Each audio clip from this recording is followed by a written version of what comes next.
இன்றைய சூழல்ல சீனா, அமெரிக்கா ஆகிய நாடுகள் நம்பத்தகுந்த கூட்டாளிகள் இல்லைனோ, இந்தியா தான் சிறந்த கூட்டாளினோ ஜெர்மனியின் மாகாண அமைச்சர் ஒருவர் தெரிவிச்சிருக்காரு.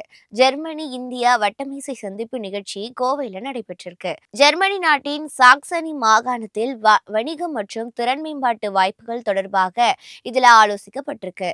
இதுல பங்கேற்று பேசிய ஜெர்மனியின் சாக்சனி மாகாண அமைச்சர் ட்ரிக் பென்டர் இந்தியாவில் கல்வி மற்றும் வேலைத்திறன் மிக சிறப்பாக உள்ளது என பாராட்டியிருக்காரு.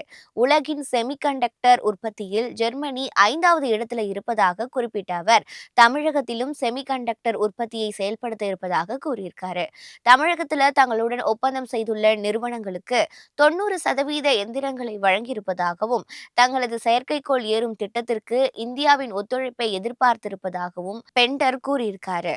மேலும் இன்றைய சூழல்ல சீனா அமெரிக்காவை விட இந்தியாவே நம்பத்தகுந்த தொழில் கூட்டாளியாக இருக்கிறதுனோ, இந்தியாவில் இளையோர் சக்தி அதிகமாக உள்ளதுனோ தெரிவிச்சிருக்காரு.